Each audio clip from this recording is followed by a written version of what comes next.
Von oben auf Google Earth sieht man noch, wie er einmal aussah.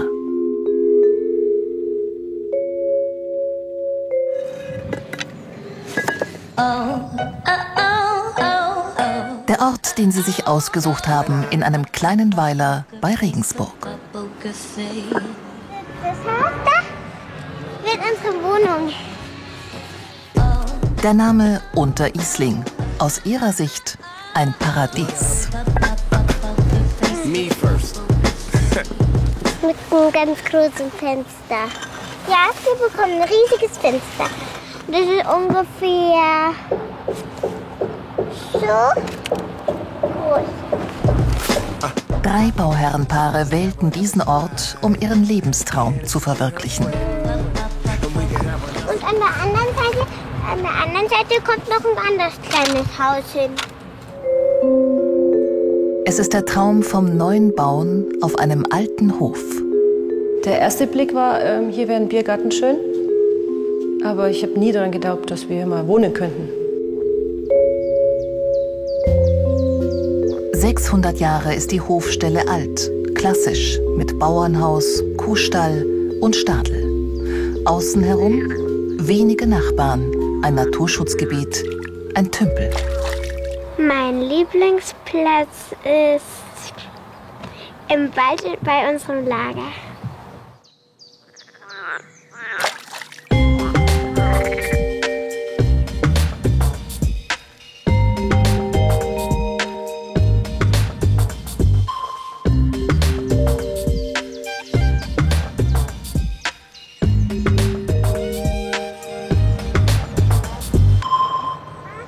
Hannas Vater, ein Regensburger Architekt, war es, der den Dreiseithof entdeckte und die Genehmigung zur Umnutzung erhielt, ohne Denkmalauflagen. Ein Filetstück, aber viel zu groß. Christian Greyer sanierte das Bauernhaus trotzdem, vermietete es und suchte nach Verbündeten für eine Idee. Im Augenblick schaut es gut aus. Man sieht auch die alten Fundamente noch hier von den alten Scheunen. Aber ich denke, dass da irgendwo vielleicht mal ein alter Misthaufen war.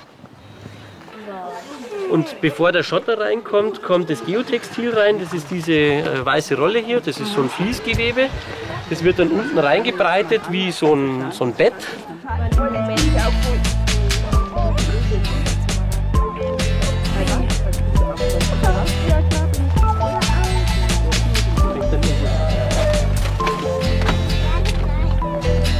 Und das ist hier eine Rarität, eine absolute Rarität, ja. Weil die Bodenplatte können wir nicht ins Wasser setzen. Aber sonst. Weil man halt auf dem Land wohnt und 2 Kinder, die können fast wie auf dem Land aufwachsen. Holzmauer und dann Häuschen einfach hier drauf. Und die Mauer läuft unten durch und das ist natürlich schon schön. Und das Gartenhäuschen schließt dann bei Ihnen vorne bündig mit der Mauer ab, hier auf der rechten Seite. Mal doch ein Modell bauen. Auch auf das gestalterische Konzept hat sich die neue Wohngemeinschaft schon verständigt. Die historische Substanz wird selektiv erhalten und kombiniert mit moderner Architektur. Und den Beton, den nehmen wir einfach weg. Also wenn man hier rausguckt, dann gucke ich in was Grünes, ja. Oder wenn ich hier rausgucke, das nächste Haus ist doch relativ weit weg, ja. Das ist das, was uns gefallen hat. Und natürlich dann die Hausgemeinschaft mit den vielen kleinen Kindern. Dann stechen wir mal runter. Ich meine, das kann natürlich sein, wenn wir jetzt innen bündig runterstechen und dann rütteln, dass uns das Ding auseinanderfällt. Dann ist sie halt weg. Dann ist es entschieden. Lass mal Schicksal entscheiden. Ich bin ja einer der Bauherren und baue hier hinten gerade den alten Kuhstall um. Und wir wollen ihn entwickeln als Wohngruppe mit 6 Familien. Sehr viele werden davon Kinder haben. Wir selber haben ja auch 3 und es soll einfach eine Oase, eine Wohnoase kurz vor Regensburg. Hier 5 Kilometer ist man ja schon in der Stadtmitte und gleich nach hinten geht es ins Naturschutzgebiet. Als Wohngruppe, als Idee, gemeinsam zu wohnen an einer alten Hofstelle. Was hat er gesagt? Er sagte, Ende Mai soll der Rohbau stehen. Ja, Ende Mai. Glaube ich auch nicht. Das glaube ich erstmal nicht. Das Konzept des Architekten jedenfalls ist ambitioniert. Der marode Kuhstall soll sich zum ästhetisch gestalteten Wohnhaus wandeln. Und Die Holzkonstruktion des Dachstuhls bleibt. Innen zumindest aus dekorativen Gründen. Sichtbarkeit als Ausdruck der Wertschätzung nennt Christian Greyer dies. Ja, wir versuchen jetzt sozusagen von hinten aufs Pferd zu springen, also über den Neubau mit abgestimmten Ziegelmaßen im Dach, dieses Maß auf der neuen Sparrenlänge zu kriegen und das dann rein zu messen über das horizontale Maß auf den alten Dachstuhl. Das Dach ist gute 100 Jahre alt und gibt wochenlang zu rechnen. Das ist die Schwierigkeit, es hängt durch, das Dach wölbt sich in eine Richtung. Und der neue Dachstuhl sollte halt die mathematische Exaktheit eines Neubaus haben, weil er auf dem alten aufsitzt. Unten hingegen beginnt man mit den Unterfangungen. Meter um Meter. Die Wertschätzung der Historie kostet Zeit und Geld. Hier den Stadel wegzuschieben, das hätte ein paar 10.000 € gekostet und die Sache wäre erledigt gewesen. Man hätte alle Freiheiten, könnte ein einfaches, billiges Haus bauen. Aber man wird die Emotion nie erreichen, die in diesen alten Balken steckt.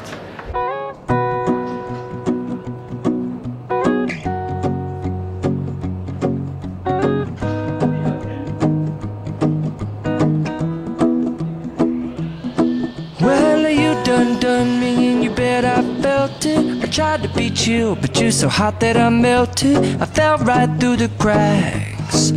Now I'm trying to get back. Before the cool done run out, I'll be giving it my bestest, and nothing's gonna stop me but divine intervention. 4 Monate Bauzeit hat Christian Greyer für die Sanierung angesetzt. Dann will er einziehen. Und nebenan steht inzwischen schon die erste Hälfte vom neuen Doppelhaus. Gehen wir mal rein? Ja, gehen wir mal rein. Aber jetzt gehen wir zur Terrassentür rein, oder? Schauen wir uns mal wieder an. Jetzt gehen wir aber zur Terrassentür rein Ja. und nicht zur Haustür. Aber ist egal. Gehen wir halt zur Haustür wieder raus. Luca, passt du auf die Lotti auf und der Papa und ich gehen ein bisschen rein, okay? Doris Schacherer und Ingo Neudecker sind gespannt. Die beiden wollten ein Haus ohne Chemie und landeten beim Holz.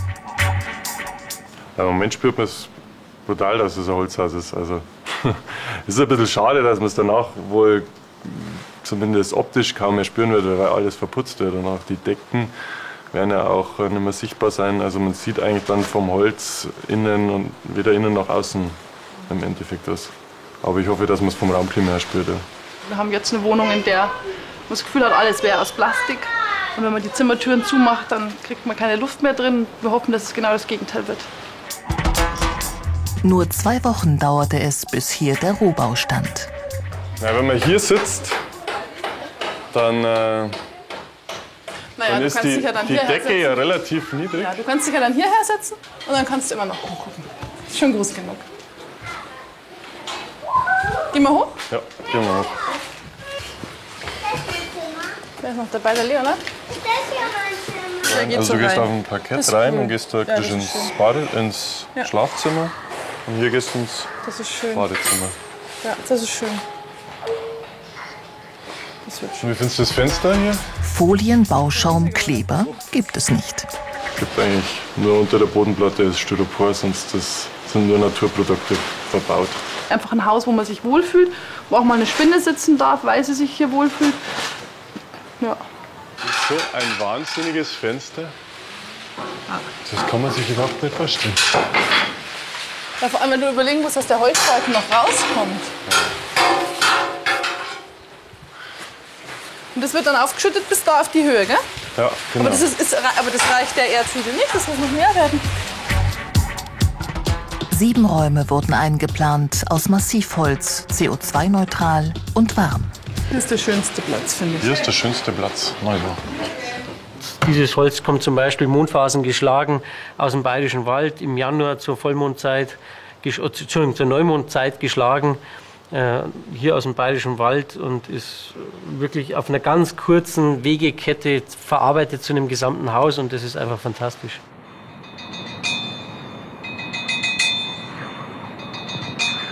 Ja, es sind Elemente, die in dem Fall haushoch gebaut werden, in die Vertikale, beide Stockwerke und dann alle 4 Meter gibt es zum Beispiel einen Stoß.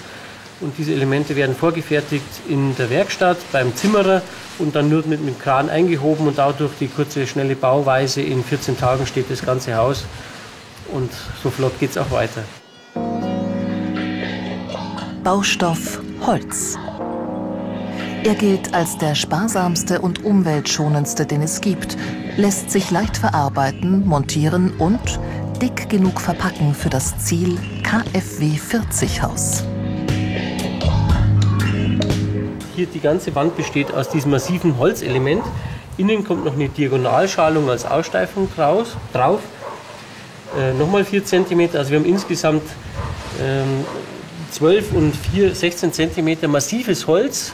Das hilft im Sommer, die Kühle im Haus zu halten und im Winter natürlich auch die Wärmedämmung des Holzes. Und diesen massiven Holzkern dämmen wir von außen mit 12 cm, ist schon montiert in der Vormontage aus der Werkstatt. Und da kommen nochmal 6 cm Dämmung jetzt hier auf der Baustelle drauf, sodass wir 18 cm Dämmung nochmal draufbringen und innen kommen 3,5 cm Lehmputz drauf. Die Wände, Brettstapelelemente, die massiv, chemieschutzfrei und, wichtig für die Energiebilanz, luftdicht sind, dank innen angebrachter Dampf- bzw. außen vormontierter Windbremse. Weiterer Vorteil der Konstruktion: die Grundrisse lassen sich beliebig planen. Das Holz trägt, solide und ermöglicht sogar riesige Fenster.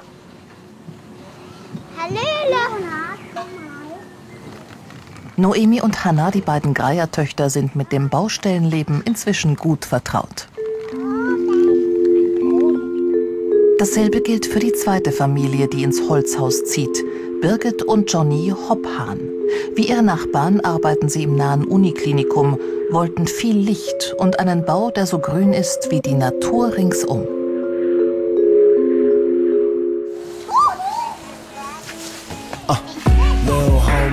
In the room, boy on the moon. No one to hang out with, talk that shit to just my little homies. 1 year younger than get where I was going. Took a turn to the worst when my father left me lonely. Lonely in my room. Die Bauernhausbewohner mitgerechnet werden 10 Kinder und 10 Erwachsene auf dem ehemaligen Dreiseithof leben. Die neue Hofgemeinschaft, sie beginnt sich zu formieren. 4 Monate später. Das, was jetzt oben noch rausschaut, das ist so eine Kollektoranlage oben, die Vakuumleitung. Ja, die Vakuumleitung von der Sonnenkollektoranlage. Und bringen wir alle Leitungen unter? Ja, es wird eng, aber ich denke, es müsste gerade noch rausgehen. Ja, sehr gut. Aber seid ihr nicht die Einzigen, die uns da immer zu wenig Platz lassen. Raum kostet Geld, dann müssen wir ein bisschen zusammenrutschen in der Technik. Die neue Heizung ist Hightech. Erdwärme plus Sonne. Und ziemlich teuer. Die beiden Familien werden sie gemeinsam betreiben und zahlten trotzdem ohne Zuschüsse je 24.000 €. Dafür ist das System rein regenerativ und effizient. Die erste Komponente, fangen wir von oben nach unten an, die sitzt am Dach. Das ist eine Solarkollektoranlage, die um einiges größer konzipiert ist, als nur das sommerliche Brauchwasser zu erhitzen. Denn diese Wärmeleistung, die vom Dach kommt, muss im Winter auch dazu ausreichen, das kalte Grundwasser aus der Erde, das ist die zweite Komponente, vorzutemperieren, bevor sie in die dritte Komponente, die Wärmepumpe, fließt. Und der Clou an der Anlage ist eben das kühle Grundwasser im Winter, das mit zwischen 8 und 12 Grad aus dem Erdreich fließt, vielleicht um 5 bis 10 Grad anzuheben. Und dadurch erhält die Wärmepumpe schon wärmeres Wasser, als eigentlich das Erdreich hergibt, und braucht selber dadurch weniger Leistung, das heißt Kompressorleistung, um das Kältemittel entsprechend, wie im Kühlschrank funktioniert sowas, brummt ein kleiner Kompressor. Und diese elektrische Technik braucht eben dann weniger Energie, um die Temperatur des Erdreichs zu komprimieren auf eine Temperatur, mit der man ein Haus heizen kann, also auf 35 Grad bei der Niedertemperaturtechnik. Und der Kuhstall wurde inzwischen gedämmt, mit zwischen die Sparren geblasener Zellulose, Hanf für die Fugen und Holzfaserplatten als Vollwärmeschutz. Unten wurde derweil weiter stabilisiert und nun sogar eine zweite Wohnung eingeplant, aus Kostengründen, sagt der Architekt. Bei Hopphahns trocknet schon der Lehm. Ist aber schon recht trocken. Eine Woche ist Ja, jetzt eine drauf. Woche. Ja. Schön. Wir lassen uns überraschen, ja? Also wie robust der nachher wirklich ist. Also zum Beispiel an Ecken, die nicht noch mal extra verstärkt sind. Wir haben das im ersten Stock oben. Eine Ecke zum Beispiel, die ist dann richtig rund. Also bei dieser Bauweise werden ja häufig runde Ecken gemacht. Das ist für uns neu und da denken wir uns, wenn man da mal richtig hinrennt, dann fällt ein Stück raus. Ja? Aber uns wurde gesagt, dass man den Lehm dann auch wieder unproblematisch dahin friemeln kann und das Ganze wieder irgendwie bestreichen oder verstreichen und dann sei das in Wirklichkeit kein Problem. Das wollen wir mal abwarten. Ja, vielleicht geben Sie uns ja Unterricht, wie man das dann macht. Es wird nicht so einfach sein, jemanden zu finden, der das kann. Ja, wir werden ein Töpfchen haben mit Lehm, Ah, ja. ja, und das werden wir dann da immer wieder hinfriemeln. Ja. 4 Wochen später. Es ist schon wieder Herbst. Unser Haus ist ganz fertig. Die Greiertöchter sind allmählich ungeduldig. Doch innen wird unverändert gebaut. An den Fenstern oben und unten, an Balken und Steinen, die ausgebrochen und wieder verwendet wurden, und anderen kleinen oder größeren Details. Da oben schlägt die Hanna. Hier wieder.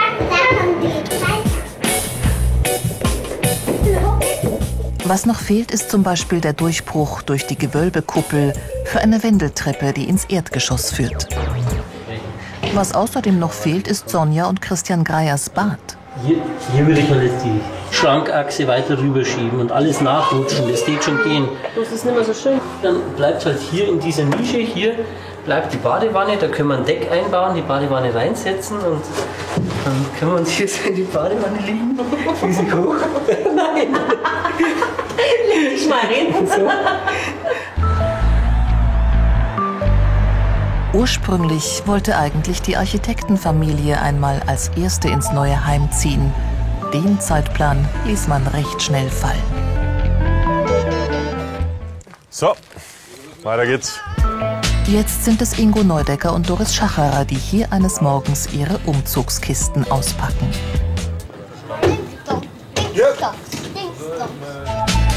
Mit oder auch ohne Hilfe von Luca, ihrem Sohn.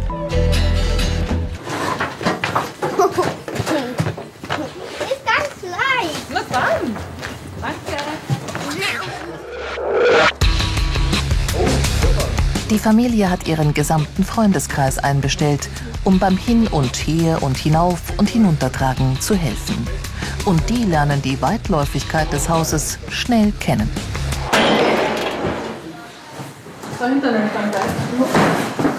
Tag 1 im neuen Wohlfühlhaus. Muss ja nicht ganz ins Eck, oder? Neue Möbel wurden vorerst nicht gekauft. Das Haus an sich ist schön genug. Jedenfalls fürs Erste, sagen die Bauherren. Jetzt haben wir schon auch gedacht, dass wir sie da hinstellen, aber dann war die Idee, wir brauchen halt noch gegenüber eine. Wir können sie jetzt nicht wegschmeißen, eine Eckcouch kaufen. Aber wir könnten uns halt gegenüber eine hinstellen. Und was macht sie dann, die Wand? Ein Fernseher vielleicht. Irgendwo muss er ja hängen. Leinwand. Beamer-Leinwand. Die schöne Wand. Im kreislichen Fernseher vollgehängt. Aber am besten ist der Blick so, wenn es da sitzt. Und dann ist da draußen die Terrasse. Na, da unten. Und warum geht man dann da raus?